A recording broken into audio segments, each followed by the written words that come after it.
So You in the middle. You I'm in the middle. just stay in the middle. Let's go. I know. I know, right? I'm staying in the middle. All right, relax. Do you need this too? You're smarter than I am. Welcome to another Roundabout Davis Cup. We're in Toronto here with Daniel Nestor and Vasek Pospisil. We're going to talk about signals. You start out usually at the end of a point. You're at the baseline talking to each other. Yeah. What's going on there? We're talking about what we're going to do in the next point. Sometimes we talk about things that are not related to tennis, like, oh, what are you going to have for dinner? And no, it's usually pretty professional. Just what we're going to serve, what the guy at the net's going to do, and yeah, that's it. So, Daniel, does Vasek listen to you when you give him advice like that?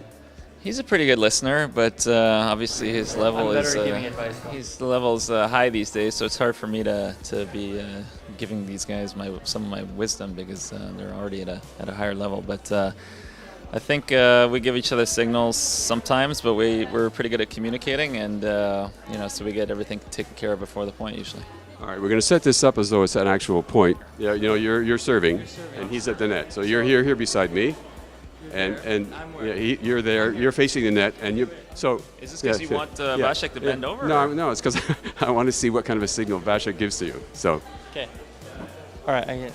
Okay. You serve T. Thumb to the right means what? I go here on the first serve because we spoke about where he's going to serve in the first serve, and then second serve, he serves body, and then I'm going to go here. Okay. So.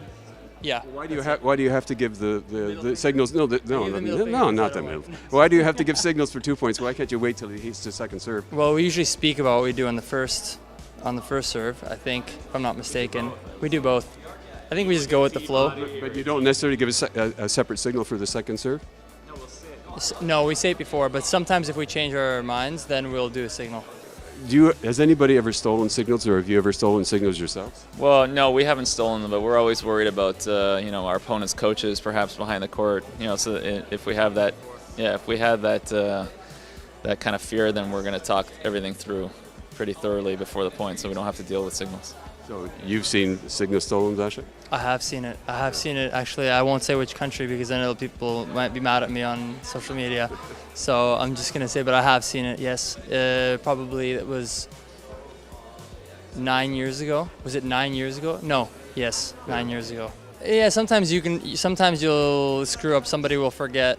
I mean, it happens maybe once a match or once every a couple matches that someone at the net or the server, they'll just get confused and we'll mess up. Both going the same way, and then you get into trouble. That makes a big gap in the court for the opponents to find. So that almost never happens with you two, right?